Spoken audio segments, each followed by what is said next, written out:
tete-a-tete com o ex-presidente Luiz Inácio Lula da Silva, que já está em rede com a gente para toda a Paraíba. Você nos escuta pela rede de rádio da Arapuã e também pelo Facebook do Instituto Lula, pelo Facebook da Arapuã, pelo Instagram. Vamos começar essa entrevista primeiro dando o boa tarde ao presidente de todos os paraibanos. Boa tarde, presidente. Boa tarde a todos os companheiros da Rádio Arapuã. Boa tarde, Gutenberg. Boa tarde, Luiz Couto. Boa tarde, Clifton Júnior. Eu queria aproveitar para cumprimentar o companheiro, o nosso presidente, o Frei Anastácio, nosso deputado federal, o Anílio Batista, nosso deputado estadual, e, se Deus quiser, candidato a prefeito, e cumprimentar Só um momentinho, que a gente está fechando aqui o seu retorno, porque ele ainda está precisando ajustar aqui. A gente está ali ouvindo bem, mas a gente quer que os ouvintes, na verdade, que estão acompanhando, estejam ouvindo bem também, para a gente poder fazer esse registro. Lembrando que, em 1h40, além da Rádio Arapuã, a gente vai estar transmitindo também essa entrevista pela TV Arapuã, a partir de 1h40 da tarde.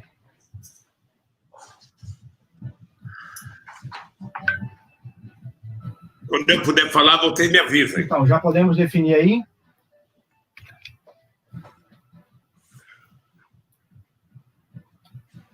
É a tecnologia. Presidente, o senhor nos escuta agora? Está entrando uma música aí, ó. Eu estou ouvindo. Ele está escutando bem, mas no retorno dele entrou a música aqui. Eu estou ouvindo vocês bem. Então, está entrando um forró, né? Um forró. A expectativa. Qualquer coisa, a gente faz qualquer coisa, vamos fazer no modelo tradicional, antigo, presidente. O modelo do telefone, entendeu? Que aí a gente consegue fazer com que os ouvintes todos acompanhem. A equipe toda estava aí desde manhã, ajustando e testando. Enfim, a nós cabe a questão do microfone. São 13h03, 13h03. Tem uma informação aqui do Nacional. Chega para cá, há um mandato de prisão também para a mulher do Queiroz. A mulher do Queiroz, que está acomodada como fugitiva, viu, Gutenberg? E estão dizendo que ela está no Bolsa Emergencial. Ela tem recebido Pelo amor de Deus, Gutenberg. Emergencial para a mulher do Queiroz. Esse Brasil está demais. O Queiroz preso hoje pela manhã em São Paulo, e também agora a mulher do Queiroz está como fugitiva, uma decisão do Ministério Público do Estado do Rio de Janeiro, uma prisão cumprida pela polícia do Estado de São Paulo. Ô, Felipe Nunes, você tem alguma coisa aí, Felipe? Por favor, você tem alguma coisa aí, enquanto ajusta aqui com o presidente Lula? Wilson, vamos trazer uma informação. O Adelmário, com você? Isso, exatamente, Gutenberg. Hoje, o Tribunal de Justiça da Paraíba acatou um pedido liminar interposto pelo município de João Pessoa e mandou fechar os escritórios de contabilidade localizados na capital. Em sua decisão, o desembargador Marcos Cavalcante destacou que, diante da situação grave de saúde pública, cabe aos gestores tomarem as providências para garantirem o bem da coletividade, não podendo privilegiar um segmento profissional para não colocar em risco os esforços de combate à pandemia. O procurador do município, Adomar Regis, comemorou a decisão da Justiça e defendeu obediência ao decreto municipal. Sobre pelo município de João Pessoa, uma decisão de primeiro grau, Já estamos ao vivo. Os decretos municipais, até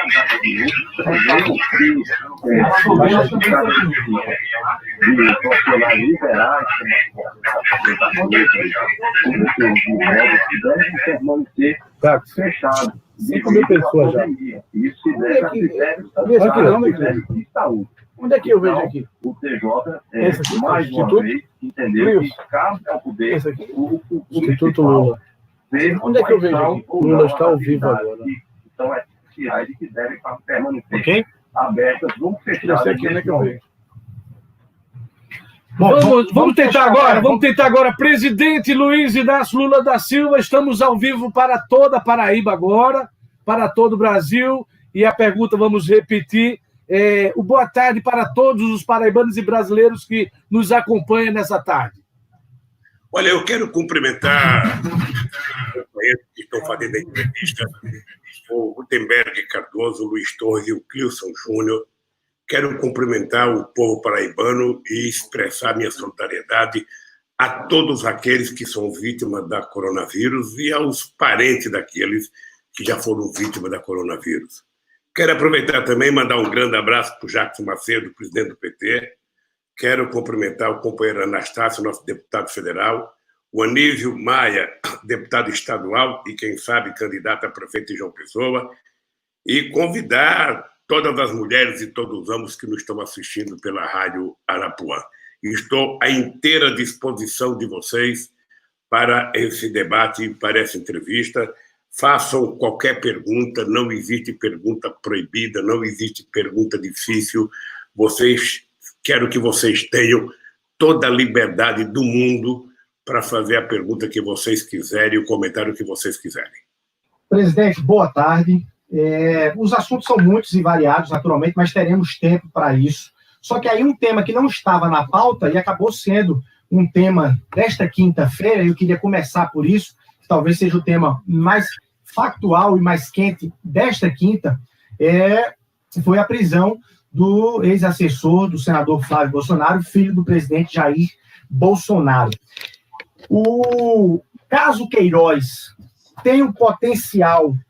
Em que nível, na sua visão, o senhor passou e sofreu processos de investigação e de condenação também? Como é que o senhor avalia o nome Queiroz e o caso Queiroz do ponto de vista da capacidade explosiva ou inflamável desse caso?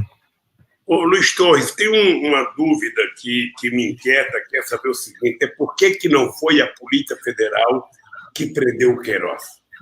Por que foi a Polícia Civil do São Paulo, consorciada com a Polícia Civil do Rio de Janeiro, e foi o Ministério Público do Rio de Janeiro e o Ministério Público de São Paulo, e não o Ministério Público Federal que pediu a prisão? Essa é uma dúvida que eu tenho, é uma dúvida que me inquieta, porque ele já deveria ter sido preso há muito tempo. Ele, inclusive, desrespeitou o Ministério Público, não prestou depoimento, fez por escrito, apareceu no Hospital Sírio-Libanês e a polícia não foi atrás. E o que é mais grave é que ele estava hospedado na casa de um advogado do filho do Bolsonaro, sabe? E também do Bolsonaro, ou seja, e essas pessoas cinicamente diziam que não sabiam onde ele estava na casa do advogado dele. Então é muito estranho, mas de qualquer forma eu acho que é importante que ele seja interrogado, que ele confesse o que ele sabe da rachadinha no Rio de Janeiro e de outras coisas que ele pode ter de compromisso com a família Bolsonaro. E o que o povo brasileiro quer, o povo paraibano quer, é apenas a verdade. Ou seja, se ele cometeu crime, pague pelo crime. Se ele não cometeu, pague quem cometeu. Mas a gente não pode deixar de tentar apurar a verdade. Eu, obviamente, que estou muito calejado nesse negócio. Eu não acredito em todas as denúncias. Eu preciso ver se os autos efetivamente comprovam, porque, por exemplo, no meu caso, Luiz, o Moro mentiu na sentença, o Dallagnol mentiu na acusação e a Polícia Federal mentiu no inquérito. Por isso é que eu ando desafiando todos eles a mostrar um único documento, um único pedaço de papel, uma única coisa que diga que eu tenho um apartamento ou que eu tenho um sítio em Atibaia, sabe? Então, eu estou desafiando eles, desafio quem era os proprietários, quem vendeu, sabe? Porque eles também mentem muito. Então, vamos esperar a apuração. O que eu espero é que seja muito séria a apuração, sabe? E que o cara possa ter a presunção da inocência, ou seja, ele pode, sabe, se defender democraticamente, provar se ele é inocente, e vamos ver. Mas acho que foi importante porque faz muito tempo que estão procurando ele, querem saber se ele sabe alguma coisa da rachadinha da família, querem saber se ele era caixa 2 mesmo, querem saber o que ele transava em nome da família Bolsonaro e até se ele tinha alguma relação com aqueles que mataram a Marielle. Eu acho que tudo isso pode ficar esclarecido agora se a polícia e a justiça agirem com muita seriedade. Ô, presidente, que posição, pessoalmente, o senhor tem e o seu partido nessa cruzada de impeachment do governo Bolsonaro, fruto de tudo que já se conhece? Qual é a posição sua, a posição do PT? Me parece que o senhor tem uma posição que o caminho não é impeachment, é isso mesmo? Não, a minha posição é que o caminho é impeachment se você conseguir validar que teve crime de responsabilidade.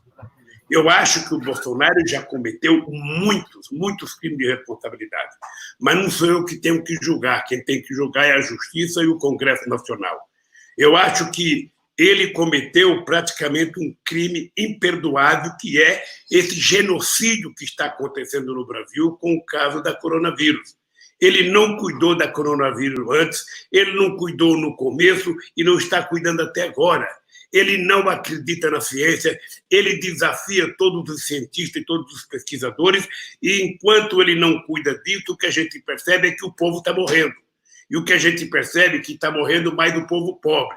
E o que ele deveria fazer era, pelo menos, fazer chegar na casa de cada cidadão brasileiro que tem direito aos R$600 que o Congresso aprovou, para as pessoas poderem acatar a decisão de ficar em isolamento. Ninguém vai ficar em isolamento se a família está passando necessidade.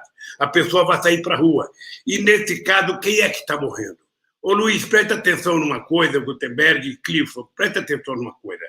Nós temos entre militares federais, militares estaduais, funcionários públicos federais, funcionários públicos estaduais, sabe? E também aposentados na área dos trabalhadores rurais e da Previdência, sabe, trabalhadores urbanos. Nós temos praticamente 50 milhões, 40 milhões de pessoas. E esses podem ficar em casa. Depois nós temos um comércio que está fechado, que não vai trabalhar, as pessoas estão em casa. Mas as pessoas, para ficar em casa, fora os aposentados, sabe, se for profissional liberal, podem trabalhar de casa mesmo, se for advogado, se for médico, tem médico fazendo consulta pelo Zoom, tem médico fazendo consulta pelo telefone, ou seja, as pessoas se viram. Mas o trabalhador mais humilde, esse tem que trabalhar, motorista tem que trabalhar, os médicos do SUS têm que trabalhar, enfermeiro tem que trabalhar, os trabalhadores de pequenas e médias empresas têm que trabalhar, e essa gente só pode ficar em casa se houver, sabe, a concessão dos recursos de R$600 que foram aprovados na Câmara. E até agora tem muita gente que não recebeu. E o que é mais grave, Luiz, é que as pessoas que estão morrendo, aqui em São Paulo, houve uma pesquisa na Grande São Paulo, que você tem, de 4.000 pessoas que morreram, você tem 66% são pessoas que ganham até 3 mínimos e 25% são pessoas que ganham até 6 mínimos. Ou seja, 91% das pessoas que morreram são pessoas que ganham até 6 mínimos. Ou seja, significa que a doença está matando infinitamente mais pobres. E me preocupa muito o nosso Nordeste, me preocupa o interior, a periferia das grandes cidades, que é onde estão as pessoas que vão ser vitimadas. Então, é extremamente importante que a gente dê uma solução rápida para que a gente possa cuidar, sabe, de não permitir que o Brasil seja o novo epicentro do coronavírus. Se o governo tivesse feito as coisas direitinho, conversado com governadores, conversado com cientistas, montado grupos, sabe, de informação para o governo, trabalhado junto com a prefeitura, a gente poderia ter evitado que já tivesse a quantidade de mortos que tem no Brasil. Já poderia ter evitado a quantidade de contaminados. Acontece que não se cuidou. Acontece que o presidente brincou com a coronavírus. O presidente disse que era uma gripezinha, que ele mesmo não ia morrer, que estava morrendo só velho. Ou seja, esse é um crime de responsabilidade, esse é quase que um genocídio com a sociedade brasileira. E, portanto, eu estou defendendo a ideia de que o Brasil não tem solução enquanto Bolsonaro estiver na presidência da República. É o maior desemprego da história do Brasil, e a crise econômica não é só por causa do coronavírus, porque ela vinha antes, desde o governo Temer, ou seja, e não tem solução. E ele não apresenta uma solução, não tem um projeto de crescimento econômico, não tem um projeto de investimento, ou seja, a única coisa que ele faz junto com os filhos é zombar da sociedade, é fazer fake news, é contar piada na rede dele. Enquanto isso, o Brasil vai padecendo. O Brasil é hoje o país mais desacreditado no planeta Terra. Então, eu que fui presidente, Clilson, Gutenberg e Luiz, eu que fui presidente, o presidente só tem que fazer uma coisa na vida, é cuidar do seu povo. É cuidar, se o presidente cuidar do seu povo, sabe, é a única coisa que vale a pena ele ser presidente da República. Ninguém pode ser presidente com uma família, sabe, deformada como a família do Collor, que ofende todo mundo, não gosta de pobre, não gosta de negro, não gosta de índio, não gosta de meio ambiente, sabe, provoca o desmatamento, não gosta da China, não gosta da Rússia, não gosta da Argentina, sabe, gosta só dos Estados Unidos, e os Estados Unidos dão uma banana para nós todo dia. Sabe, ele tem que botar na cabeça, ele foi eleito para governar, se ele não quer governar, ele tem que sair. E quem tem que tirar ele, na verdade, é a Câmara dos Deputados com impeachment. Presidente, o PT, o Partido dos Trabalhadores, desde 2016, subestimou esse crescimento de Bolsonaro e ele acabou se tornando presidente. Agora, para 2022, a gente também tem aí uma construção de uma candidatura que pode ser polarizada do Moro, do ministro Moro. O PT vai subestimar Moro de novo, novamente o mesmo erro, ou precisa de uma frente de esquerda unida para 2022?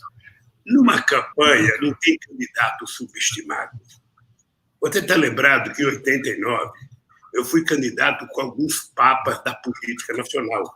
Eu disputei contra o doutor Ulisses Guimarães, eu disputei contra o doutor Leonel Brizola, eu disputei contra o vice-presidente Aureliano Chaves, eu disputei contra o Mário Covas, sabe? Eu disputei com a elite política do país. E o Lula era um pardalzinho, eu era um bagre, sabe, no Rio que só tinha Jaú. Ninguém imaginava que eu fosse para o segundo turno, e eu fui para o segundo turno e quase ganhei aquelas eleições. Então não tem candidato subestimável, não tem. Tá? O que acontece é o seguinte, a eleição de 2018 ela foi uma eleição atípica. Tá? O Collor, o Bolsonaro, ele foi resultado da negação da política que se fez durante tantos anos aqui no Brasil. Ou seja, todo político não prestava, todo político era ladrão, todo político era corrupto, e o Bolsonaro, que era deputado há 28 anos, conseguiu passar para a sociedade a ideia que ele era antissistema e antipolítica. E ele ganhou, na verdade, foi o único ano que eu conheço na minha vida em que o ódio predominou nas urnas, o ódio predominou contra a esperança. Então, o que eu acho é que nós vamos entrar em 2022 com mais maturidade. Acho que todos os partidos do PSDB que trabalhava para que o PT acabasse, quem acabou foi o PSDB, né? Que acabou, desapareceu. Ou seja, então, eu acho que 2022 é outra eleição, é outro momento histórico. Muitas das coisas, sabe, que eram mentiras, agora, sabe, o povo está ficando esclarecido e o Bolsonaro está caindo a ficha do povo que votou nele, que ele não é nem um deus, ele é, na verdade, um irresponsável pela quantidade de asneira que está fazendo no Brasil. Ele montou um ministério. Agora nós temos os militares tomando conta do Ministério da Saúde, e eles parece que não entendem de saúde pública, parece que não entendem de coronavírus, parece que nunca entraram numa UPA, nunca entraram no pronto-socorro. Ele tem o ministro da Educação, que é mal criado, mau caráter, ofende todo mundo, todo santo dia, não gosta de faculdade, de Universidade Federal, não gosta de FET, não gosta de educação. Tem o Ministério do Meio Ambiente, que quer desmatar tudo e queimar toda a Amazônia. Sabe, tem pessoal dos direitos humanos que não respeita os direitos humanos, e tem como orientador político um cara que acredita que a Terra é plana. Então não pode dar certo. Então eu acho que a coisa mais importante que nós temos que fazer é o presidente Rodrigo Maia, presidente da Câmara, colocar dos 35 pedidos que ele tem de impeachment, um para ser votado, e vamos conscientizar a sociedade da necessidade do Brasil voltar a ter uma eleição. Além do que, o processo eleitoral, na minha opinião, foi fraudulento, porque nós fomos resultado da primeira campanha de fake news, uma cópia daquilo que aconteceu com a eleição do Trump nos Estados Unidos, em que a mentira venceu a verdade. Ou seja, a mentira... Não sei se vocês têm essa coisa aí, mas no Nordeste, quando a gente é pequeno, a gente aprende que a mentira ela anda de avião e a verdade anda a passo de tartaruga. Ou seja, a quantidade de mentira, a quantidade de robôs, a quantidade de informações deformadas contra todo mundo, contra o Haddad, contra a Manuela, foi uma coisa tão absurda que deu no Bolsonaro e o povo hoje está pagando o preço, sabe, da irresponsabilidade das pessoas que votaram. Pegando exatamente esse seu gancho de falar de responsabilidade, quero lhe fazer uma pergunta sobre um passado recente e um futuro muito próximo. O senhor olha para trás e acha e não acha que o PT tem responsabilidade também na eleição de Bolsonaro, no momento em que o Brasil se dividia ali e se criava um clima, enfim, seja fantasioso ou não, mas se tentava criar um clima negativista em relação ao PT, uma história de antipetismo, e o PT acabou sendo exclusivista naquela eleição de 2018. Se olha para trás e vê essa responsabilidade, talvez outra composição de forças que não tivesse o PT na condição pudesse mudar a história daquela eleição. E aí eu pego esse passado e pergunto para 2022. É a mesma tônica que o PT está trabalhando para 2022, ou seja, a candidatura do PT para fazer esse debate e não levando em conta possíveis composições? Luiz Torres, deixa eu contar uma coisa para os nossos ouvintes e para vocês. É engraçado porque se levantou a tese de que o PT contribuiu com a eleição do Bolsonaro porque o nosso candidato não ganhou. O nosso candidato teve 47 milhões de votos. E quem está acusando o PT são as pessoas que queriam que o PT não participasse. Eu vou dar um exemplo. O Ciro Gomes queria que o PT apoiasse ele. Acontece que o Haddad teve 30% do voto e o Ciro Gomes teve 12%. Olha, como é que alguém na política, em qualquer planeta Terra, qualquer planeta que tenha, sabe, mentes inteligentes, uma pessoa que tem 10 vai querer que uma pessoa que tem 30 desista para apoiar. Na verdade, se o Ciro Gomes não tivesse ido para Paris, se o Fernando Henrique Cardoso não tivesse anulado o seu voto, o Haddad seria o presidente da República. Esse é o dado concreto. Esse é o dado concreto e objetivo. Qualquer outra coisa que se fale é uma fantasia. O Haddad, veja, é importante lembrar, Luiz, que quando eu fui para a Polícia Federal, eu cresci 16 pontos na pesquisa dentro de uma cela da Polícia Federal. É importante lembrar que quando me tiraram o direito de ser candidato, que eu indiquei o Haddad, numa semana o Haddad cresceu 26 pontos. Sabe? Então o Haddad era um candidato com muito potencial de ganhar as eleições, com muito potencial. Tanto é que teve 47 milhões de votos. Agora, a Globo, que é responsável pela eleição do Bolsonaro, alguns articulistas políticos e os nossos adversários dizem: foi o PT que foi o culpado porque o PT não retirou a candidatura do Haddad.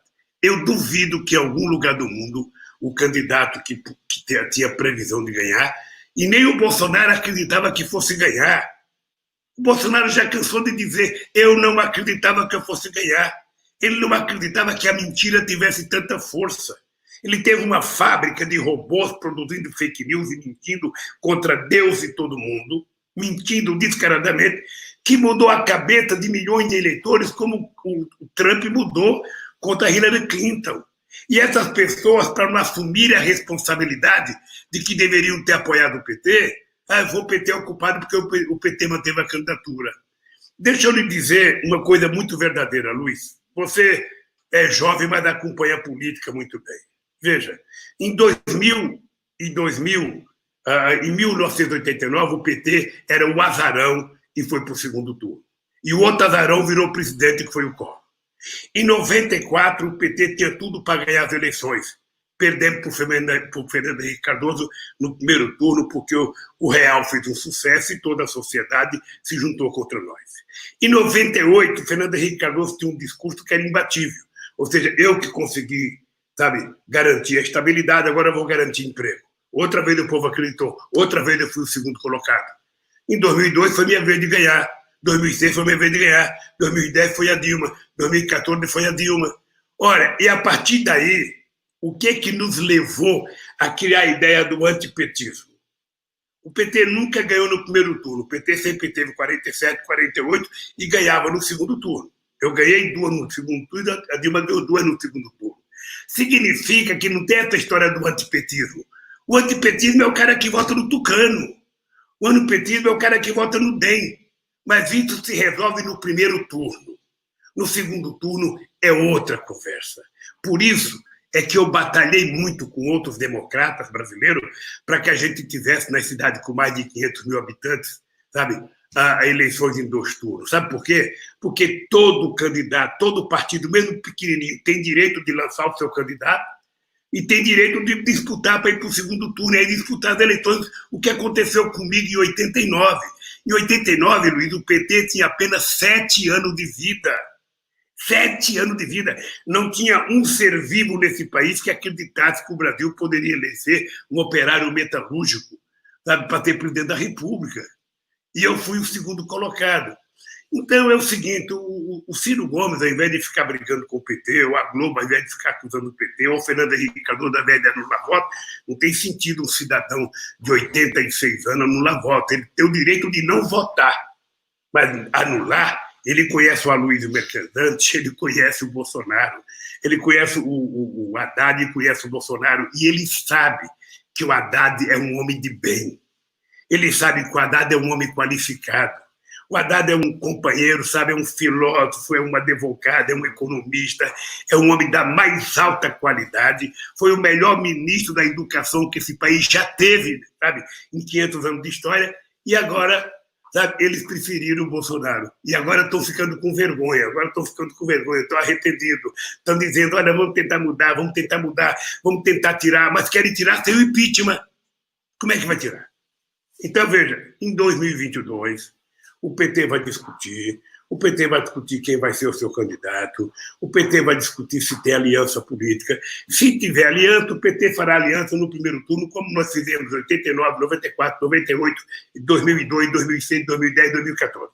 Se não tiver possibilidade, o PT sairá sozinho e os outros partidos sairão sozinhos. Quem marcar mais gol, quem tiver mais votos, vai para o segundo turno, e quem for democrático, quem for, sabe, capaz de assumir compromisso com o povo brasileiro, votará naquele que ele entender que é melhor para a campanha. É assim. Não tem um golpe de Estado daqui para lá, não? O Bolsonaro ameaça todo dia. O senhor não está com medo disso, não, presidente? Rapaz, deixa eu lhe falar uma coisa. Quem viveu aonde eu vivi, quem nasceu aonde eu nasci, quem passou o que eu passei na minha infância, vai ter medo de ameaça. Veja, o Bolsonaro é um fanfarrão, mas veja, ele não é agora. Ô, gente, vocês são jornalistas da política e vocês sabem que o Bolsonaro ele faz isso. Ele fez isso quando era tenente do Exército, sabe? Ameaçando jogar uma bomba no quartel e ameaçando fazer greve. Ele fez isso como vereador no Rio de Janeiro e ele fez isso durante 28 anos de deputado. Eu duvido que vocês conheçam um projeto do bem do Bolsonaro. O Bolsonaro fez 28 anos de deputado agredindo as pessoas, agredindo as mulheres, agredindo os índios, agredindo os quilombolas, agredindo os estudantes. Ou seja, a vida dele é essa. É essa. Ele teve como melhor cabo eleitoral dele uma sacada.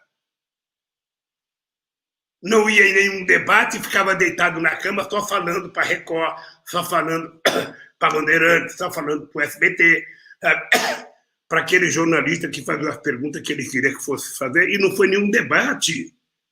Não ia no debate, a Globo colocava ele 3, 4 minutos gemendo no hospital, e quando chegou no último debate que ele não foi, que a Globo deveria ter colocado o dado para o debate, ele também não colocou.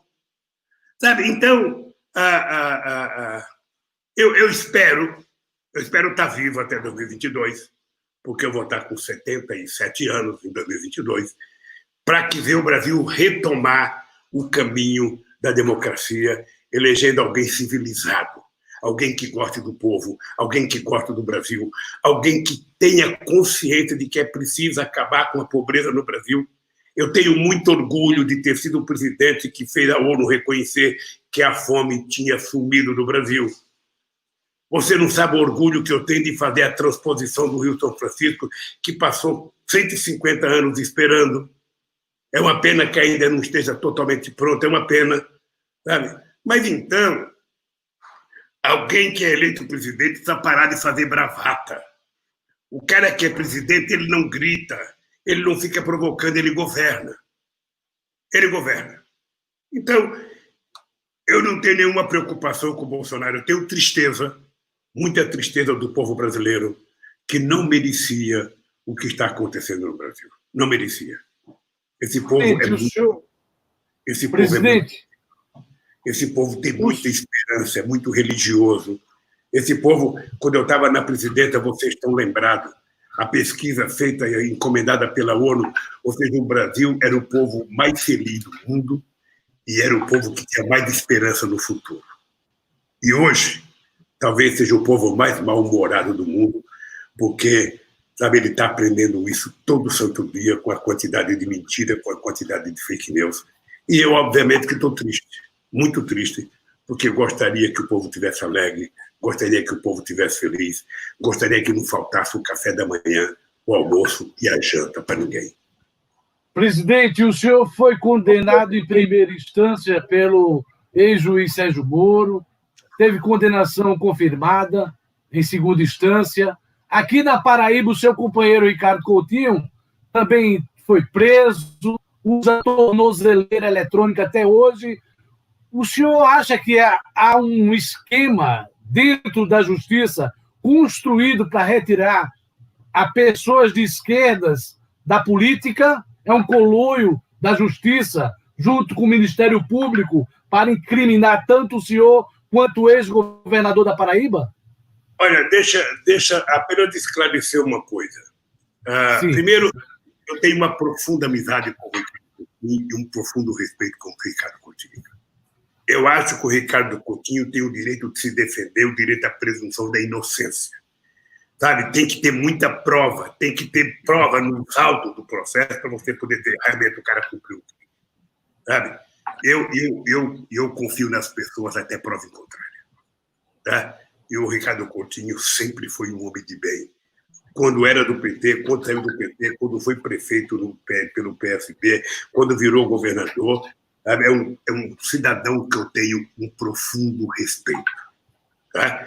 E eu acho que ele merece a presunção da inocência e Deus queira que ele seja inocentado. Tá? No meu caso, eu vou lhe contar uma história triste. E vou dizer uma coisa olhando nos seus olhos com muita calma para as pessoas não pensarem que eu estou com raiva. O Moro é um mentiroso. O Moro, ele não foi juiz no meu julgamento, ele foi um canalha. Tá? O Dallagnol não foi um representante do Ministério Público. Não foi. Ele foi um moleque irresponsável. E a Polícia Federal, que fez o inquérito, também mentiu. Eu estou desafiando eles desde aquele processo. Veja, o Dallagnol, ele começou, sabe, a me acusar, ficou 1h30 dando uma entrevista coletiva com o PowerPoint, dizendo que o PT era uma quadrilha e que o Lula era o chefe. Vocês estão lembrados disso? E quando ele termina a apresentação, ao invés de ele mostrar uma prova, ele diz o quê? Não me peçam provas, eu só tenho convicção. Quando eu fui na audiência com o Moro, eu falei, Moro, você está condenado a me condenar, porque a mentira já foi longe demais. Você não tem coragem de me absolver, porque você é prisioneiro dos meios de comunicação, sobretudo da Rede Globo de televisão. Qual foi a sentença do Moro? Vocês lembram? Vocês lembram qual foi o crime que eu fui condenado? O crime que eu cometi foi um crime indeterminado. Ou seja, é um crime de fato indeterminado. Isso não existe.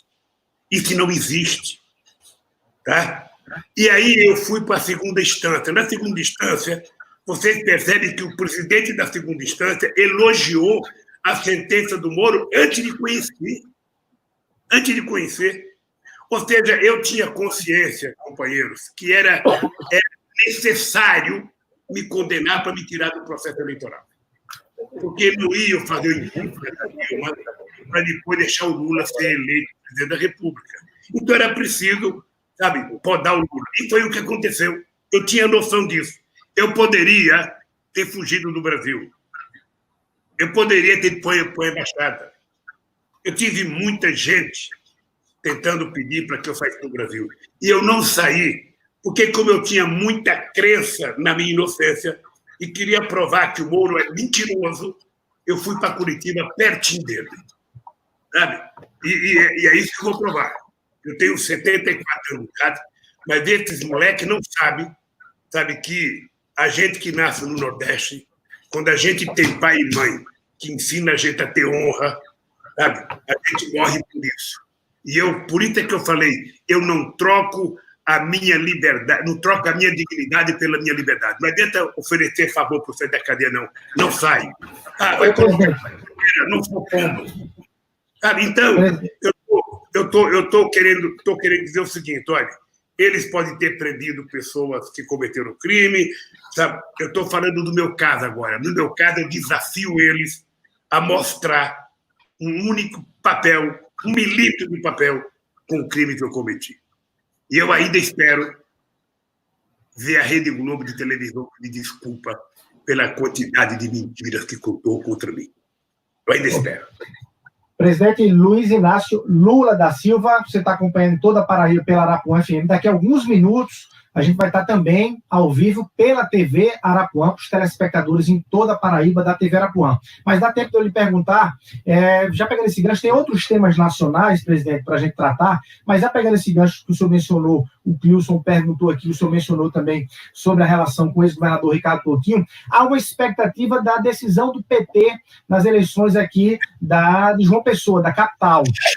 O partido lançou aí o nome do deputado estadual Anísio Maia, e na mesma semana em que a presidente Gleisi Hoffmann, a presidente do partido, numa live para cá, para João Pessoa, ela mencionou que o PT tem aí sim a expectativa de marchar junto com o PSB do ex-governador Ricardo Coutinho, que tem aí uma resposta a dar, um retorno a dar pela lealdade que foi dada aí pelo ex-governador aos governos Dilma, ao seu governo, ao PT.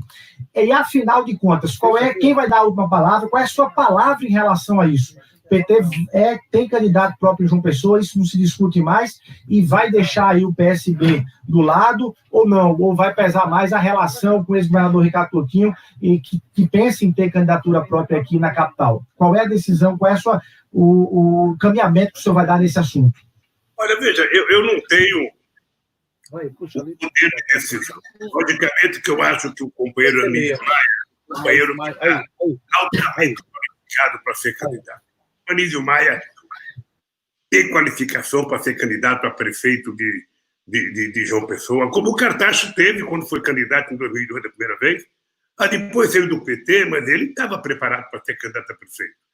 Agora, veja, nós temos várias relações e várias alianças com o PSB em vários lugares do Brasil. Sabe, nós estamos, e é possível construir uma aliança política. É possível. Eu acho que o PT tem toda a disposição de conversar com o PSB. Agora, também, se não houver aliança no primeiro turno, que faça essa aliança no segundo turno. Vamos para a disputa e vamos ver quem é que vai para o segundo turno. Seria importante que o PT e o PSB tivessem maturidade, escolhesse quem é mais potencial, sabe, junto aos eleitores de João Pessoa, e indicasse um candidato junto. Se não for possível, também não é nenhuma excrescência política, não. Disputa o primeiro turno separado e depois se junta no segundo turno. Eu espero poder ir à Paraíba fazer campanha para quem for o nosso candidato. Espero, sabe, tenho fé em Deus ir na Paraíba, porque se não fosse esse coronavírus, eu estava na rua dizendo que eu penso do Moro, eu estava na rua dizendo que eu penso da Rede Globo, eu estava na rua desafiando os meus acusadores a provar alguma coisa contra mim. Mas eu espero estar lá. Até porque, deixa eu falar uma coisa para vocês, eu até queria que vocês fizessem um estudo para poder explicar para o povo. Eu tenho feito entrevistas com várias rádios pelo Brasil afora, e eu tenho desafiado as pessoas no bom sentido, sabe? É que eu duvido que tenha na história do Brasil algum momento da história da Paraíba em que a Paraíba recebeu mais recursos do que quando o PT estava no governo. Eu falo no escuro. falo no escuro e pedindo para os pesquisadores me ajudarem. Pesquisem em que momento teve um presidente e teve um governo que disponibilizou mais recursos para o Estado da Paraíba do que o PT. Sabe, eu não conheço, sabe, as minúcias da Paraíba, mas eu duvido. Eu falo isso no Rio Grande do Sul, eu falo isso no Rio de Janeiro, eu falo isso para São Paulo. Eu quero governar São Paulo há 30 anos. E eu duvido que houve um presidente que colocou mais dinheiro em São Paulo do que o nosso governo colocou, que fez mais inclusão social do que nós fizemos nesse país. Então, é por isso que eu quero voltar a andar pelo Brasil, porque conhecer o que foi feito... Presidente, só um segundinho. Presidente, só um segundinho para lhe interromper rapidamente, só para a gente dar aqui uma boa tarde a todos os telespectadores da TV Arapuã, que a partir de agora estão acompanhando a sua entrevista. A gente está aqui no estúdio, eu estou ao lado de Gutenberg Cardoso, de Clilson Júnior, e acompanhando essa entrevista. E a partir de agora, o senhor fala também para os telespectadores da TV Arapuã que estão acompanhando a programação da TV Arapuã. A gente está começando aqui o programa Rede Verdade. Continuar. Olha, eu tenho tanta noção da qualidade da política de inclusão social que o PT fez nesse país, porque qualquer candidato vai poder prometer mundos e fundos. O PT não tem que prometer, o PT tem que mostrar que é possível fazer. O PT tem que mostrar que é possível fazer. Eu, quando dispus a fazer a transposição das águas para o Nordeste brasileiro, Gutenberg, Luiz e Clilson, é porque eu sou nordestino e eu sei o que é carregar lata d'água na cabeça. Eu sei o que é andar com um jumentinho, com 2 caçoar para encher 2 potes d'água. Eu sei o que é tomar água com meio metro de lama, com meio palmo de lama dentro do pote e você ficar tentando pegar com a canequinha para não beber um caramujo ao invés de beber água. Sabe? Então, desde 1846 que estava preparado para se fazer essa transposição e ninguém teve coragem de fazer, porque não era para São Paulo, porque não era para o Rio de Janeiro, porque não era para Minas. Se fosse para cá, já tinham feito. Mas o Nordeste, deixa o Nordeste. As pessoas não se importavam que o Nordeste não tivesse água, as pessoas não se importavam que os pobres do Nordeste fossem, sabe, que mais saía da escola, as pessoas não se importavam que o Nordeste tinha o maior índice de analfabetismo, as pessoas não se importavam que a menor idade média de vida era do nordestino, a menor qualidade de mestres e doutores na universidade era nordestino. E por que o nordestino tinha que ser assim? O nordestino não tinha uma decisão de Deus. O nordestino vai ser nordestino porque vai ser pobre a vida inteira. Não. Deus fez todo o povo igual. E o que faltava para o nordestino era ter, sabe, governantes que tivessem compromisso com o Nordeste. Porque muitos políticos do Nordeste não têm compromisso com o Nordeste. Com muita facilidade se encanta por São Paulo. Então, eu acho que é pensando nesse querido Brasil, sabe, nesse povo sofrido, que a gente tem que governar esse país. Por isso, eu quero dizer para vocês que o Nordeste, eu saí do Nordeste, mas o Nordeste não saiu de mim. Então, sabe, enquanto eu não ver essa terra ter a mesma chance que tem em São Paulo, que tem em Rio de Janeiro, que tem em Minas Gerais, que tem em Rio Grande do Sul, a mesma chance, receber dinheiro, receber investimento, sabe, ter projeto de desenvolvimento, levar empresa, sabe, eu não sossego. Portanto, meu caro, eu quero que você, tanto os ouvintes da Arapuã quanto da TV, os telespectadores, saber o seguinte: olha, pode ter certeza que onde eu estiver, em qualquer lugar do mundo, o Nordeste velho está no meu coração, sabe? Porque quem nasceu aí tem essa coisa no sangue pro resto da vida. Presidente, 2022 o senhor estará com 77 anos. O senhor acredita desses próximos... 79? Então acredita que pode reverter suas pendências jurídicas e ser candidato a presidente? Olha, deixa te dizer uma coisa. Veja, eu vou estar com 77 anos. Essas eleições foi em outubro, eu completarei 77 anos, dia 27 de outubro. Isso. Se eu tiver, como eu estou hoje, eu vou te dizer que eu estou com 74, mas com energia de 20. e eu falo de vez em quando outras coisas, tá? Mas necessariamente eu não preciso ser candidato. Isso já não tem a minha obsessão como tinha em 2018. Eu queria ser candidato em 2018 porque eu tinha na cabeça coisa imensa para fazer. Eu posso ajudar outros a fazer, eu posso ajudar outros na campanha, sabe? Agora, eu não posso dizer que não sou candidato, porque eleição é uma questão de circunstância. Nós vamos ver o que acontece, vamos saber quem vai entrar em campo, vamos saber qual é o tamanho da disputa, mas eu terei imenso prazer em apoiar também outros candidatos. Sabe? O PT é o partido mais cacifado para ter candidato. Nós temos 4 governadores de estado, nós temos a nossa presidenta Gleisi, nós temos o nosso Haddad. Sabe? Eu não tenho mais direito político, ou seja, obviamente que eu quero recuperar, eu quero ser enterrado com meus direitos, sabe? Devolvido, e quem tem que perder o direito é os que mentiram para a sociedade brasileira a meu respeito. Essas pessoas não sabem o que é um nordestino que tem caráter. Essas pessoas não sabem. Eu digo sempre o seguinte: caráter e dignidade a gente não compra em shopping, não compra em free shop. A gente... O senhor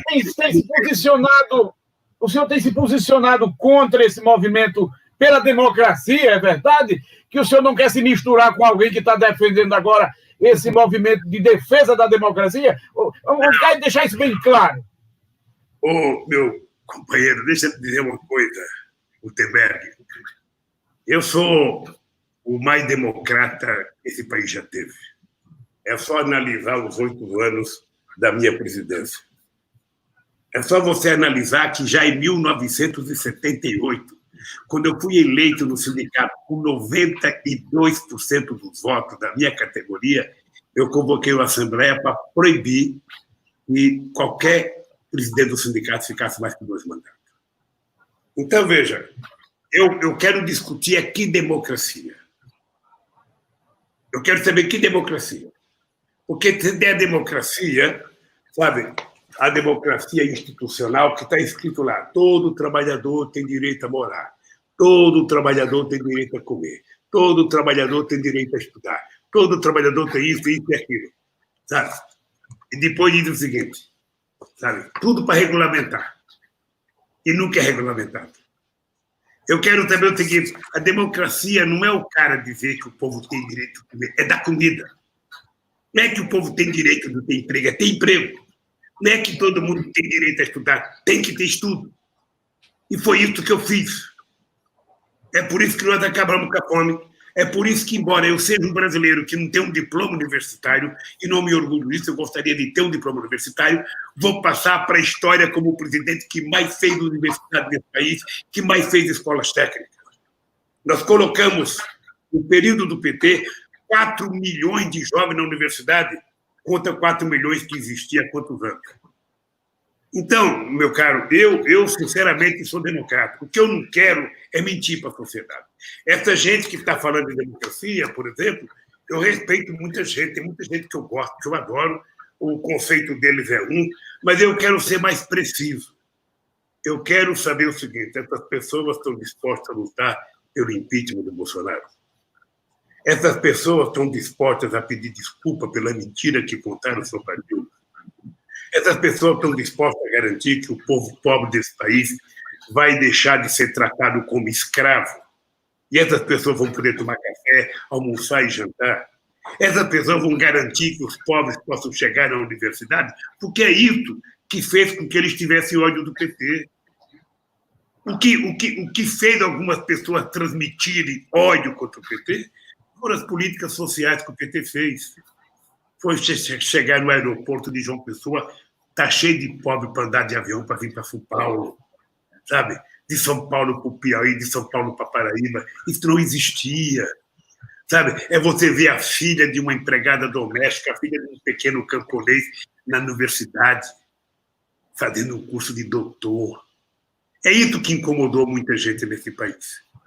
É isso que incomodou muita gente. Então, se essas pessoas que defendem democracia defendem tudo isso, eu estou junto com eles em qualquer lugar.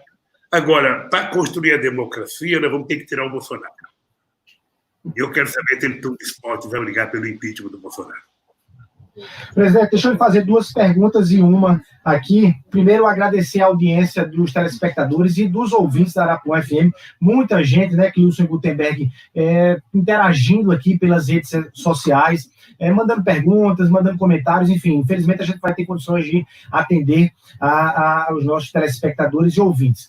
Mas, presidente, é o seguinte, as últimas duas decisões do TRF foram a seu favor, né? Uma em abril, uma em maio, absolvendo. O senhor percebe que todas as vezes que o senhor recua um pouco do ponto de vista do protagonismo do debate político, o senhor tem vitórias judiciais e todas as vezes que o senhor faz contrário, o senhor tem derrotas judiciais? Essa é uma pergunta. E a segunda é o seguinte, o senhor não tem vontade pessoal, é uma pergunta pessoal, de ter uma vida normal, não? Nesse Brasil de extremo ódio e extremo amor, o senhor não tem, às vezes, um pouquinho de vontade de ter uma vida normal como um brasileiro, no final, aí, enfim, de uma vida normal, de não estar alvo para ataques nesse país? Olha, primeiro a da justiça. Se eu ficar quietinho, eu vou ser absolvido. Se eu ficar fazendo barulho no você, eu não acredito nisso. Veja, a única coisa que eu peço na vida é que eles leiam os autos do processo. É que eles leiam. E se eles leram o auto do processo, nós estamos pedindo a anulação da sentença do Moro. Se eles leram o que o Moro fez, eles não só vão me soltar, como vão mandar prender o Moro. Porque o Moro não exerceu o papel de juiz. Ele exerceu um papel de carrasco, se vendendo politicamente para o Bolsonaro. A gente dizia isso, as pessoas diziam que não era verdade. Depois veio o Intercept, desnudou a figura do Bolsonaro. A Globo não deu uma denúncia do Intercept, mas publicou fita, sabe que não podia publicar, de conversa minha com a Dilma e da minha mulher com os filhos. Então, eu só quero que as pessoas façam justiça. Eu só quero que as pessoas leiam o processo, analisem as provas e, se eu tiver culpa, que me condenem. Eu não quero ser melhor do que ninguém. Eu só quero que sejam justos comigo. A segunda coisa, Luiz, desde 1978, desde que eu prometo para minha família que eu vou me aquietar.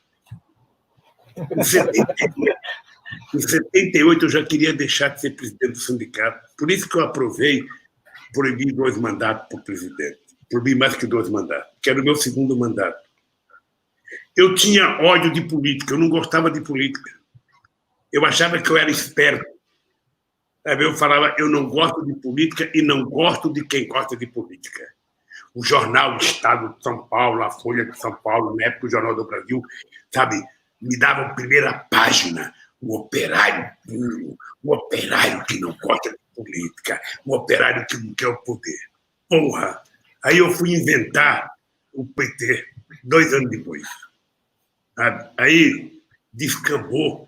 Que é o seguinte, é que você não consegue parar, porque não depende mais de você. Não depende mais de você. Você entra numa coisa, o Ulisses Guimarães, na Constituinte, ele dizia,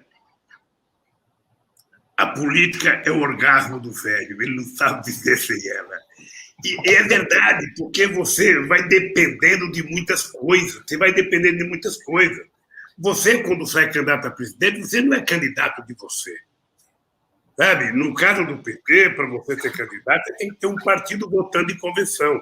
O problema é que hoje, deixa eu dizer uma coisa para vocês, é que hoje a política está muito avacalhada. Hoje você não tem partido político, hoje você tem condomínios. Hoje você tem cooperativa de deputados.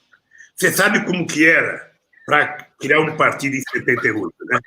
Você tinha que ter um partido legalizado, sabe, em pelo menos 15 estados da federação. Sabe, em cada estado você tinha que ter 20% dos municípios e você tinha que ter um tanto de filiados. Era um trabalho muito grande. Eu fui em muitas cidades, sabe? Eu fui em muitas cidades aí da Paraíba para criar o PT, com carrinho, com megafone, pedindo para criar o PT. Hoje não. Hoje você junta 10 deputados, 15 deputados e fala, ó, tem o fundo partidário. No fundo partidário, se você for presidente do PT em tal lugar, for presidente do PT em tal lugar, você vai ter tanto. Então, na verdade, o cara não cria um partido, o cara cria uma média empresa, uma pequena empresa.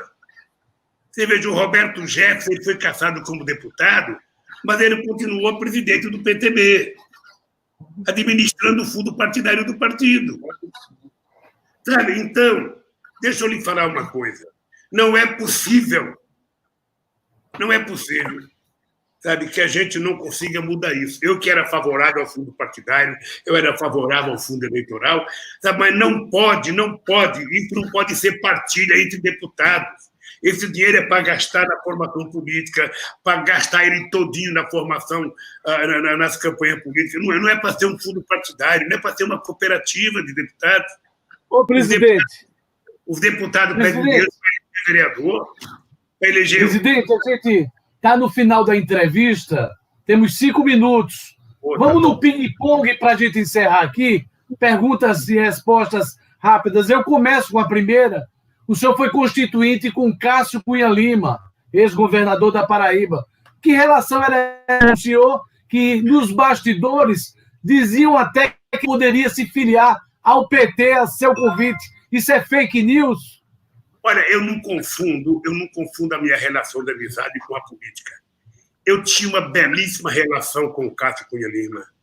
Sabe? Era belíssima relação.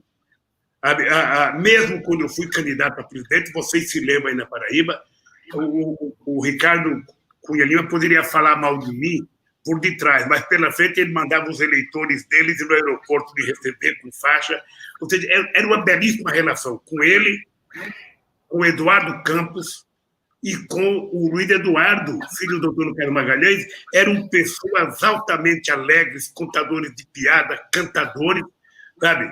Eu, sinceramente, tinha uma belíssima relação. Ele nunca teve coragem de vir para o PT, talvez porque o PT é muito rígido, o PT cobra muito e as pessoas têm um pouco de cisma do PT. Presidente, tem uma pergunta aqui ainda do Gutenberg, mas deixa eu encerrar e agradecer a audiência da TV Arapuã. A gente está na TV, a gente está encerrando o programa Rede Verdade. Queria agradecer o carinho da sua audiência. Amanhã tem mais Rede Verdade na sua TV Arapuã, se Deus quiser. E a gente continua aqui na rádio com o Gutenberg fazendo aqui uma pergunta. Um abraço a todos. E nas redes sociais, mandar um abraço para Jeová, lá de Cajazeira, mandando um abraço para o presidente. Jackson Macedo, que está aqui, viu? Acompanhando. O presidente do PT. Apareça aqui, Jackson. Jackson Macedo está aqui, ó. Eu sei que o Jackson aí, eu sei que estava aí, eu fui informado que estava aí o Frei Anatácio, eu fui informado que estava aí o Anísio Maia. Gutenberg, sua pergunta. Presidente, vai haver um momento em que o PT vai fazer uma autocrítica dos pecados, os pecados que levou muitos petistas para a prisão e todo que o país sabe? Não falta esse momento? Até para o futuro? Olha, tem uma coisa que... Todas as pessoas que falam assim para mim, Lula, o PT não vai fazer autocrítica, eu falo, meu filho, se você não tem crítica para fazer, não me percebe. Diga você qual é a crítica que você tem. Ao não ter crítica, ele fala fazer autocrítica. Eu quero saber quem é que faz autocrítica de governar esse país 500 anos, 350 dos caem embaixo da escravidão. Por que não pede desculpa? Agora, eu, sabe, que pela ajuda do povo brasileiro e ajuda do povo nordestino, até hoje sou citado como o melhor presidente da história do Brasil. A minha autocrítica é por que eu não fiz mais do que eu fiz. Deveria ter feito mais faculdade, mais escola técnica, ter aumentado mais o salário mínimo, mais gente pobre viajando de avião, mais gente pobre estudando na universidade. Esse foi o meu erro. Era por isso que eu queria votar em 2018. Gente, a gente pode ficar até meia-noite aqui conversando, dependendo do seu tempo aí. Mas para se despedir do povo paraibano... Eu estou à disposição. Olha aí. Vai, Luiz, então. Não, vai ter que precisar cumprir aí o horário, para a gente ter aí o tempo para você possa aí falar e ter sua última mensagem para o paraibano. A gente reafirma o agradecimento aqui a todos que estão acompanhando. É muita gente mandando mensagem, mandando pergunta, mas infelizmente a gente não tem como repassar aqui, presidente. Eu tenho 2 momentos na Paraíba que marcaram muito a minha vida. Eu já contei alguns para vocês. Um foi em Sousa, nos anos 80, ainda na criação do PT, quando eu estava mais ou menos 1h da tarde fazendo um ato público lá, e tinha uma mulher com uma criança no colo, sabe, que eu pensei que ela estava pedindo esmola para comer, não. É que a criança estava morta no colo dela, ela estava pedindo dinheiro para enterrar o filho. Essa é uma coisa que marcou a minha vida. Isso foi nos anos 80. E depois eu fui a Cajazeira. Você sabe que um dos maiores cirurgiões plásticos desse país é de Cajazeira. Gente belíssima, ou seja... Mas eu fui na Paraíba e nós fomos fazer fizemos um ato público e fomos almoçar na casa do candidato a prefeito, que era do lado, era um professor universitário, eu esqueço o nome dele. E quando eu desci do caminhão, tinha uma mulher também com uma criança no colo, sabe, pedindo coisa para comer. Essas coisas sempre mexeram muito comigo. Eu não sei se é porque eu vi a minha mãe em pé na beira de um fogão, sem ter nada para colocar no fogo para os 8 filhos comer, que esse negócio da fome marca muito a minha vida. Então, e depois o tratamento que eu sempre recebi no Rio Grande, na Paraíba, eu sempre fui muito bem tratado. Eu me dei bem com os governadores que tiveram aí, todos me trataram muito bem, ou seja, eu tinha hora que eu era amigo do Cássio Cunha Lima e era amigo do candidato do PMDB, sabe? Daqui a pouco o Ricardo era candidato, eu era amigo dos outros. Eu sempre evitei polemizar, porque tem uma coisa que eu não abro mão, é manter minhas amizades. No campo pessoal, não adianta você chegar para mim e falar: ô Lula, fulano de tal não presta. Ele pode não prestar para você.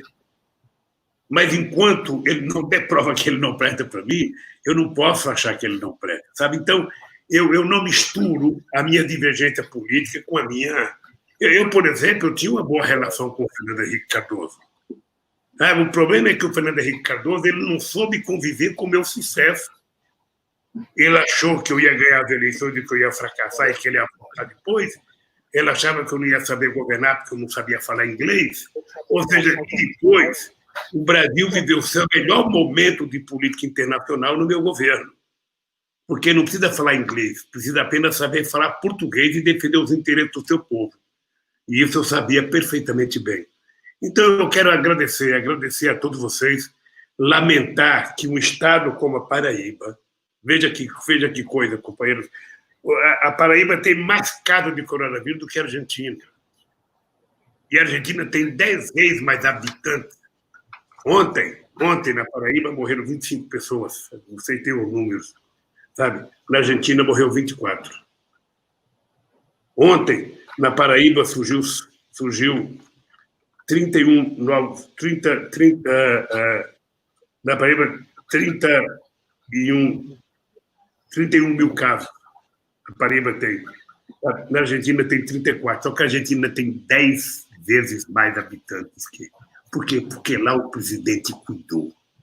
Lá o presidente colocou o povo embaixo do braço e falou: vou cuidar de vocês. Se a gente tivesse feito aqui no Brasil, se o Bolsonaro não tivesse sido um boca e rodo, se o Bolsonaro tivesse falado: eu vou cuidar do meu povo, eu preciso da ajuda de todo mundo. Os governadores do Nordeste não são meus inimigos, eles são meus amigos. Os prefeitos são meus amigos, ou seja, os secretários da saúde são meus amigos. Nós temos agora que cuidar da vida do ser humano, que é a coisa mais preciosa. Depois a gente vai discutir como a gente vai resolver o problema da economia. Imagine vocês, se o Roosevelt tivesse pensado em economia e déficit fiscal quando ele decidiu entrar na Segunda Guerra Mundial. Imagine vocês que o Brasil, na Guerra do Paraguai, o Brasil gastou o equivalente a 11 orçamentos da época. Imagine vocês, a gente não deveria estar preocupando em economizar dinheiro no coronavírus, nós temos que gastar para salvar a vida. Depois que a gente salvar a nossa tropa, a gente vai pensar o que fazer da economia e todos nós vamos contribuir para ajudar a salvar a economia. O que precisamos hoje é salvar a vida e quem está morrendo é o povo pobre. Hoje, quem vai morrer mais é o povo pobre. Sabe? Então, essas coisas é que me irritam profundamente, porque eu provei. Esse é o orgulho que eu tenho. Eu provei. E era uma coisa que eu queria provar, que o pobre não é problema nesse país. O pobre é solução. É só você dar uma chance. Dê uma chance ao pobre. Dê uma oportunidade de trabalho, uma oportunidade de estudo, que você vai ver que ele não é mais burro do que ninguém. Muitas vezes ele é muito mais inteligente que aqueles que pensam que ele é burro. Então, esse povo, sabe, eu tenho orgulho de ter dado essa chance, tenho orgulho de dizer o seguinte, olha, sabe, o nordestino não deve nada para ninguém. O nordestino apenas precisa ser respeitado e tratado com decência. Então, muito obrigado pela entrevista. Quero que vocês saibam que eu estou à inteira disposição, quantas vezes for necessário. E, se Deus quiser, o nosso companheiro Anísio Maia pode se preparar, que se ele for candidato, eu estarei aí nas ruas de João Pessoa fazendo a campanha para ele. Muito obrigado, presidente. O Arapuã Verdade trouxe hoje a entrevista do ex-presidente Luiz Inácio Lula da Silva. Com a avaliação, Gutenberg e Luiz Torres, para finalizar. Wilson, é aqui um volume que não teve papel para anotar tanta coisa. O presidente, olha, vamos lá. O presidente falou em presunção de inocência para Queiroz, teve cautela em falar em Queiroz. Mas defendeu o impeachment de Bolsonaro. Defendeu o impeachment de Bolsonaro, falou em prisão de Moro, fez ali um registro em relação a Ciro Gomes, deu uma cacetada em Ciro, se não tivesse ido para Paris, né, se tivesse assumido suas responsabilidades, talvez o processo de 2018 tivesse sido outro. Aqui, para João Pessoa, deixou claro que a candidatura é sim do PT, João Pessoa, de Anísio, que vem para cá, e se houver aí aliança com o PSB, que seja no primeiro turno, no segundo, mas com o PT aí colocando sua candidatura, pontuou muito e falou que não está fora, o principal de tudo, não está fora do processo político, do debate político aqui no Brasil. E para Gutenberg Cardoso, o que é que fica dessa entrevista com o ex-presidente Luiz Inácio Lula da Silva, Gutenberg? A gente percebe que ele está muito afiado do ponto de vista político, ele está antenado com o que está acontecendo. Inclusive a fala dele com relação ao Queiroz e a história da família de Bolsonaro envolvida com Queiroz, ele tá antenado também, tendo os cuidados de preservar o direito de defesa, o contraditório, que muitas vezes foi negado também ao PT e negado também para Lula. No mais, ficou uma coisa clara, viu, Gutenberg, para mim, Wilson. Para 2022, o PT não tem essa historinha de ir para trás do balcão e ficar vendo o debate passar, não. Agora eu senti uma coisa. Se der para ele, ele é candidato. Tá afiado. Tá afiado. À vontade. E debate qualquer assunto. Pode falar em condenação, sentença, democracia, seja o que for, ele responde. Mas isso é bom. Botou o microfone para ele falar, aqui as mensagens